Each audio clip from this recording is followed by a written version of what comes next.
1712. Ela mandou fazer foi a igreja.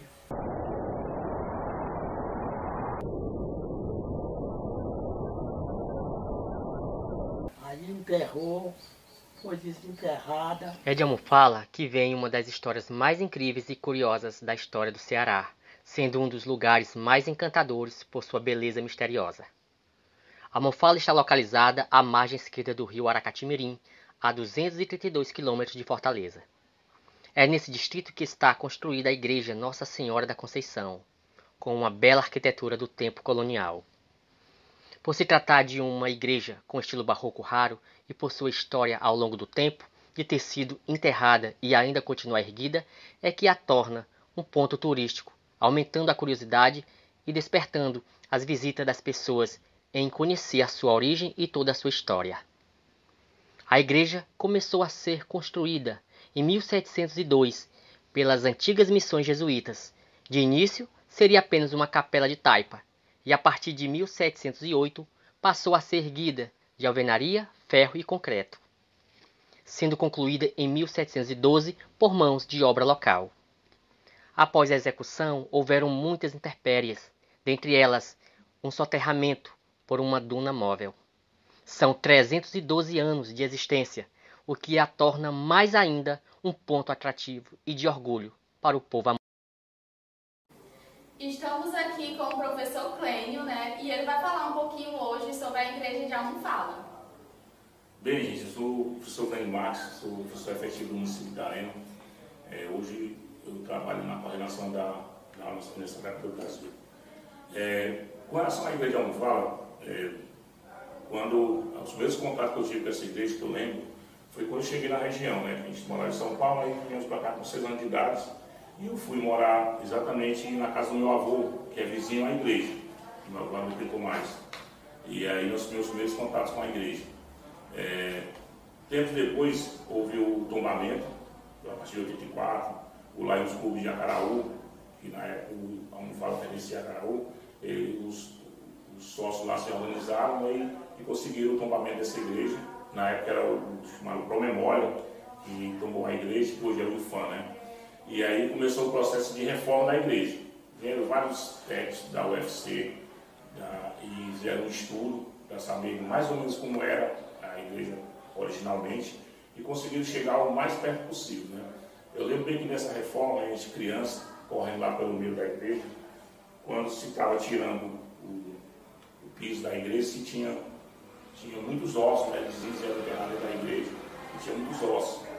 Eu lembrei dessa parte aí. E aí toda aquela estrutura de colocar andaime de madeira do lado de fora, e aí começou toda essa reforma, que durou um tempinho.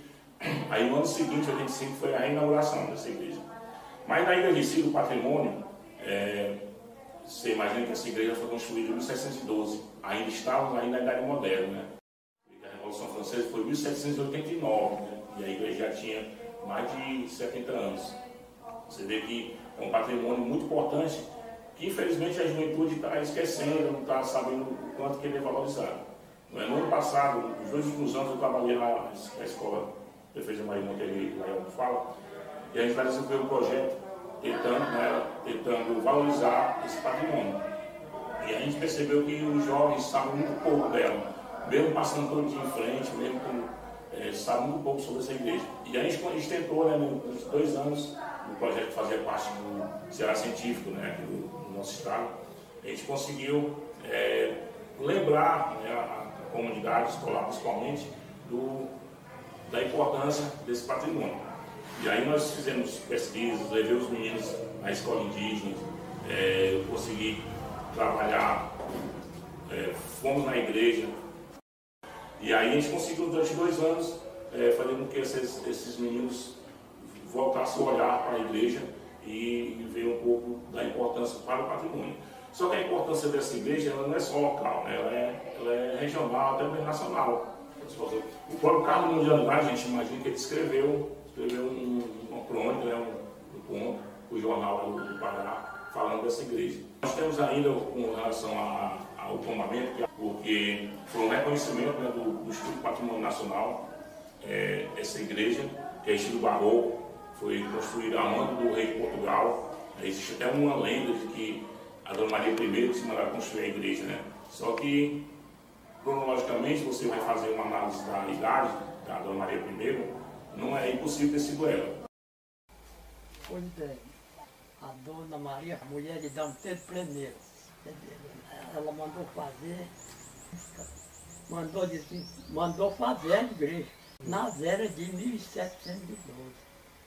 Ela mandou fazer essa igreja e ela foi desenterrada. E ela, aí foi que mandou fazer, fundou toda. Ela mandou fazer o barco. A Dona Maria Francisca mandou fazer o barco no nome da filha, Dona Princesa Isabel Rosa da Fonseca e Leopoldina. O fato é que Dona Maria I chegou no Brasil em 1808 e nessa época a igreja já tinha 96 anos de existência, tornando impossível que Dona Maria I, rainha de Portugal, tivesse mandado construir a igreja, já que a idade da rainha de Portugal cronologicamente não bate com a época da construção da igreja. Diante de registros históricos, conclui-se que o mentor dessa obra magnífica de fato foi Dom João V, pois o início da ocupação dessa região remonta ao fim do século XVIII, quando uma carta régia do governo de Portugal, por ordem do rei de Portugal, Dom João V, mandou edificar para os índios tremembés de Amufala uma igreja, a qual esta viria a ser a Igreja Nossa Senhora da Conceição de Amufala, um templo de bela arquitetura e beleza única, com uma belíssima edificação histórica e possuindo um estilo barroco, que é um exemplo da arquitetura brasileira.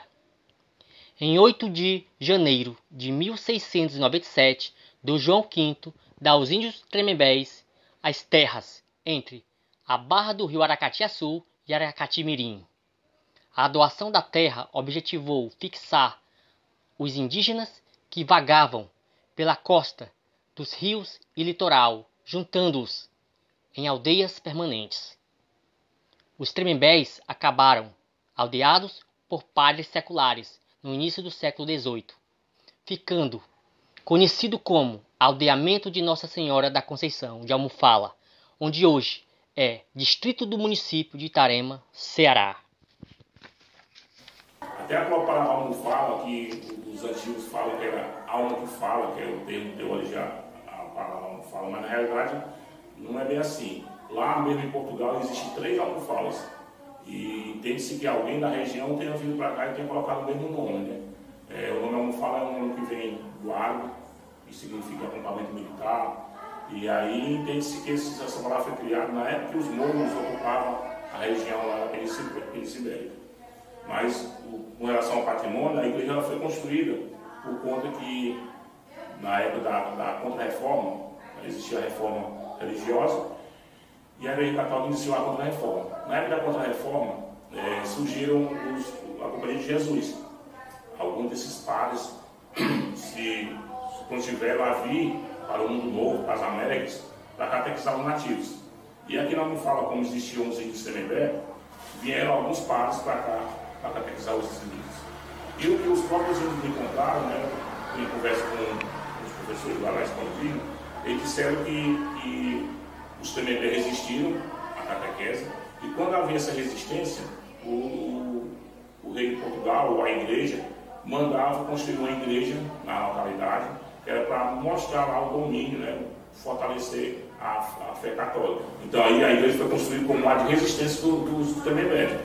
E aí essa igreja foi construída. Antes havia lá um pequeno nichozinho onde esses padres faziam essas reuniões, mas aí foi construída realmente a igreja de alvenaria, com grande dificuldade, com material veio de Portugal, chegava até a Bahia, da Bahia vinha até o Porto das Cacimbas, em Acaraú, e de lá vinha em carro de boi, né, carregando esse material todo para construir essa igreja.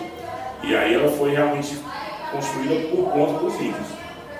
E aí ao longo desse tempo, a comunidade não tinha morador, aí com o tempo veio essa duna, que já vinha de outros locais, uma duna móvel, e ela veio e foi se encostando na igreja, no final do século XVII.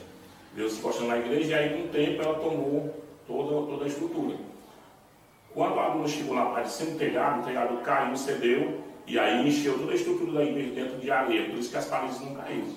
E aí passaram-se quase 40 anos essa igreja soterrada. E aos poucos a própria comunidade, o vento tirou uma parte da areia, né, que a Duna realmente é móvel, e aí a parte de dentro da comunidade foi se reuniu e foi retirando. Inclusive o meu tio avô, que ele é vivo ainda, se Joaquim Tomás, foi um dos que, eu conversando com ele, com os alunos, né, na ocasião do projeto, ele contou que ele retirava essa areia dentro da igreja. As mulheres tiravam a saia, que eram grandes, né, as saias, os homens iam tirar, geralmente em cuia no cavaço, aquelas cuias muito grandes, e jogavam do lado de cima da igreja, né, e aí o vento se encarregava de levar o resto. Essa Duna móvel, hoje ela está ali, já na saída, como fala, essa Duna ainda existe. Hoje é chamada Duna da Criminosa, né, porque na época lá existia uma lagoa, chamada Lagoa Criminosa, e aí essa Duna veio, soterrou lá a lagoa e chamou hoje de Duna da Criminosa. É uma duna que houve uma época em que a comunidade, a mão do prefeito de Jacaruca, na época do Palestis, plantaram salsa em cima dessa duna, para evitar que ela andasse mais, né? Que a salsa cobriu toda a duna e aí o vento não dava e ela ficou lá, ficou praticamente parada, porque senão ela já tinha continuado andando, né? No rumo aqui de Italém da sede. O morro que cobriu aquela igreja regular é este daí. Eu digo, o morro que cobriu aquela igreja regular é este daí. Eu digo.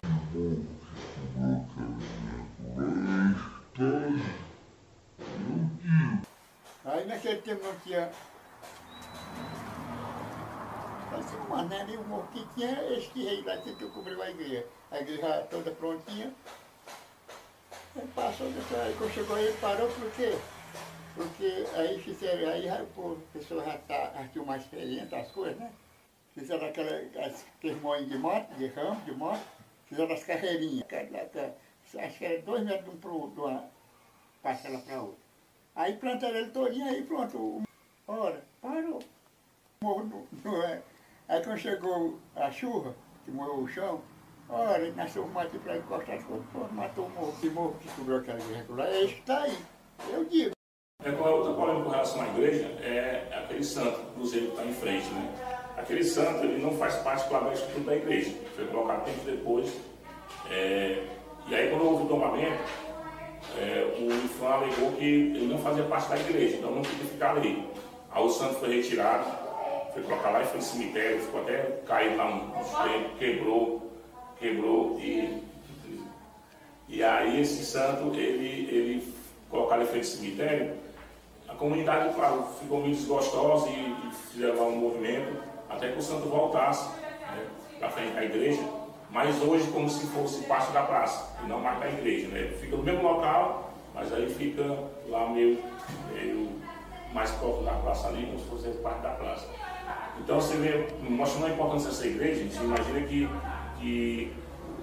a igreja ela estava ali enquanto a história ia acontecendo, né? Mesmo numa localidade que não tinha ninguém, como eu já falei, a Revolução Francesa de 1889 já tinha aquela igreja, ela iniciou os tempos contemporâneos com a igreja já construída, a chegada da Primeira Guerra no Brasil, então muitos fatos históricos, independência do Brasil, a igreja já tinha mais de 100 anos, então muitos fatos importantes da história do Brasil, aquela igreja estava lá como testemunha dessa história.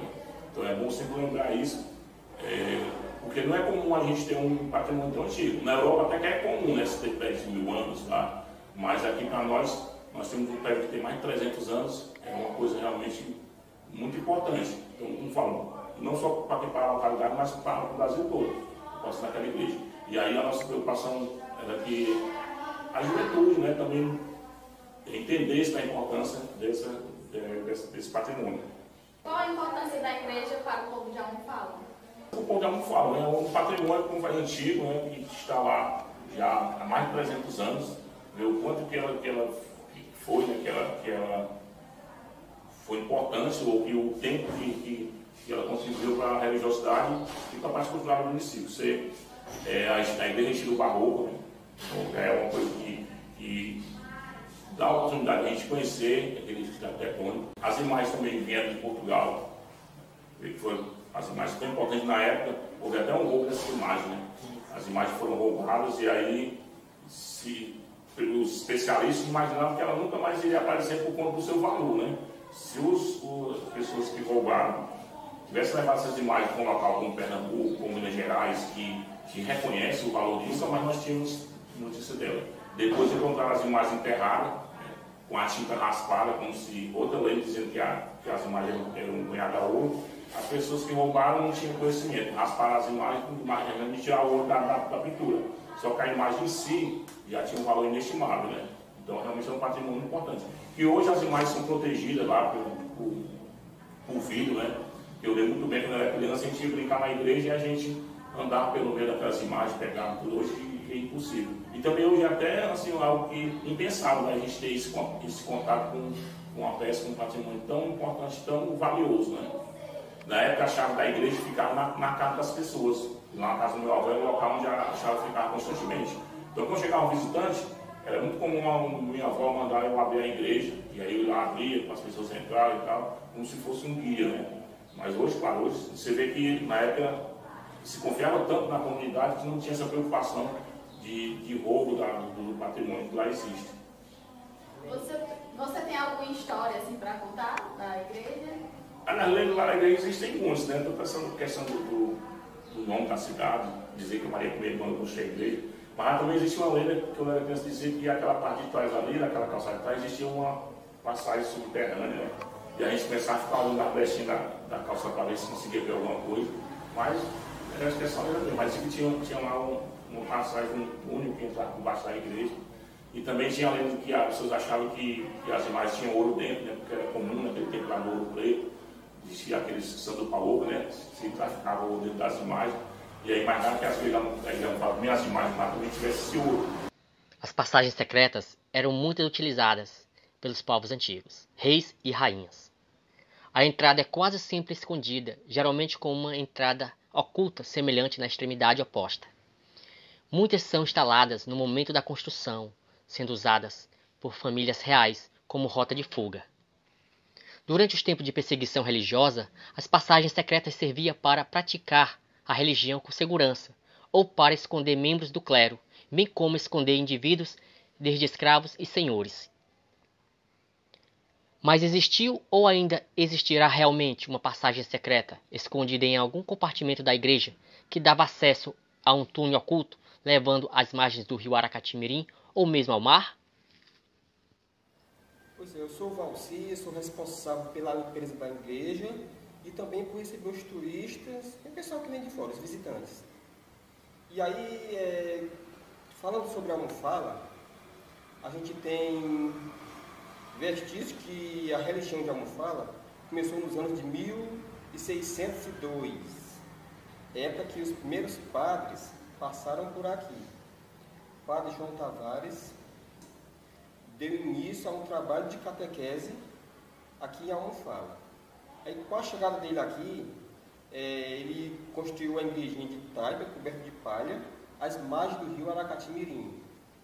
Então começou um trabalho de catequese. E aí eu sei que ele passou aqui 30 anos trabalhando com a catequese. E aí então, depois de 30 anos, ele veio a falecer. Então o padre Agostinho deu continuidade ao seu trabalho. Aí, com o passar do tempo, em 1697, foi escrevida uma carta ao bispo da Bahia. Nessa carta pedia que o bispo levasse essa carta até o Recife de Portugal e pedindo a liberação das terras próximas à igreja de Taipa para fazer uma igreja de alvenaria. E aí, em 1706, foi que o rei autorizou o posse dessas terras. E aí, então, em 1608, eles deram início a essa construção de alvenaria e terminando em 1712. Em 1712, eles inauguraram a obra, durante aí 4 anos de construção, onde todo o material para essa construção veio de Portugal, vindo até a Bahia, chegando até o ponto das oficinas no município de Acaraú e chegando aqui para a gente de carroça, chamada Carro de Bois. Eu sei que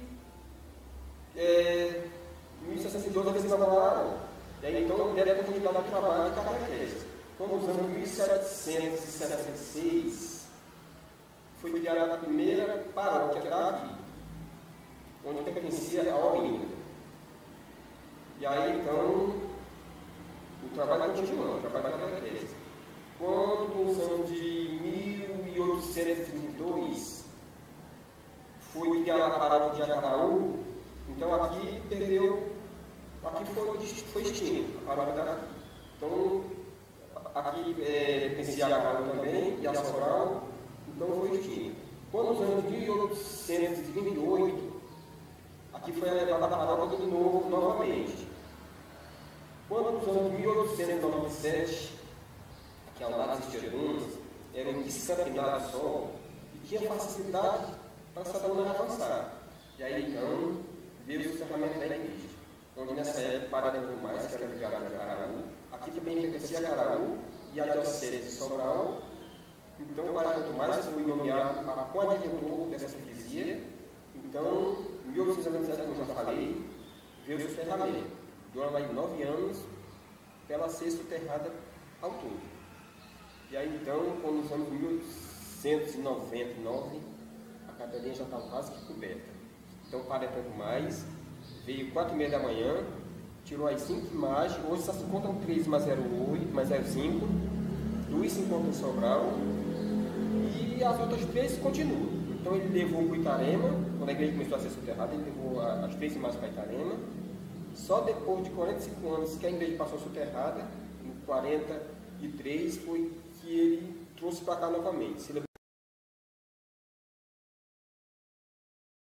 Bem, as festas de Nossa Senhora da Conceição, ela aqui para a gente, ela é celebrada no mês de agosto.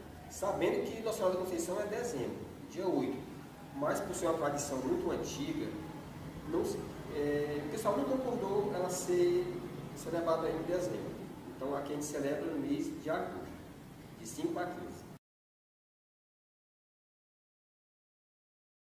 A gente falando aqui de uma lenda também que é muito conhecida, que muita gente conhece, falando aqui de uma imagem que foi encontrada. Primeiro, um pescador foi ao mar e foi lançar a tarrafa. Então, chegando lá, ele pescando, lançou a tarrafa, e aí então ele sentiu um peso na tarrafa, então puxou, era uma imagem de Nossa Senhora Assunção. Então, ele pegou essa imagem e trouxe até a igrejinha que ainda era de palha, coberta de palha, para adorar. Então, com a chegada dos brancos por aqui, eles proporam um acordo. Eles levaram a imagem que era de ouro e em troca eles davam uma igreja de alvenaria. Isso é a aviação indígena. E aí em troca eles davam uma igreja de alvenaria. Então diz que a história dessa imagem foi assim. Essa é a história que eu sei. Começou um relacionamento com o rapaz. E aí então disse que o pai e a mãe não aceitavam esse relacionamento. E aí então, mesmo assim, ela veio a sair grávida. Então, quando ela estava perto de descansar, dar luz à criança, ela descansou a criança e jogou na lagoa. E aí, com uns dias, foi um pescador, lanceou a tarrafa, e aí então lanceou uma cobra. Então, ele trouxe essa cobra, no dia de missas aqui, para estar celebrando a missa. Então, ele trouxe essa cobra até aqui, a igreja, e soltou ela. E então, nesse momento que ele soltou ela, essa cobra se dirigiu-se à mãe, justamente à mãe dela. No caso, vou dizer a mãe dela assim, porque ela era uma cobra. Ela veio se transformar em criança logo depois que o padre jogou água benta e ela se transformou na criança. Então, um pouquinho antes, essa cobra, ela foi diretamente nessa mulher e então fez jeito de amamar o peito da mãe dela. E aí então, assim que ela jogou a água benta, ela se transformou em uma criança. Então só aí foi que vieram saber que essa senhora tinha dado prisão a uma criança que tinha jogado na lagoa. Então, fazendo aqui, ela passou por uma transformação e aí então veio a sua pessoa. De forma geral, com o soterramento, as partes que estragou foi o piso e também o teto. Essa parte foi trocada. Quando em 1983, lá em Os Clubes de Jacaraú, ele realizou leilões e bingos para conseguir a madeira da nave central da igreja. Isso em 1983. E aí então ele conseguiu dinheiro para, fez 5 milhões, como eu já falei, para conseguir o madeiramento da igreja. Quando em 1997, essa igreja passou por outra reforma, também nas laterais do altar e também nas pedras da frente. Quando em 2005, ela passou por outra reformazinha lá na cruz, lá em cima, estava meio estragada, então foi colocada uma outra cruz. E aí aqui fica as minhas palavras. A igreja ela foi soterrada nos anos de 1897 e ressurgiu em 1943. Mas o roubo das imagens aconteceu no ano de 2006, aqui ao lado. Primeiro, tinha faltado energia na cidade. Então, quem veio a fazer isso aproveitou a falta da energia e arrebentou essa porta aqui da lateral, da igreja. E aí entrou e aí fez o roubo.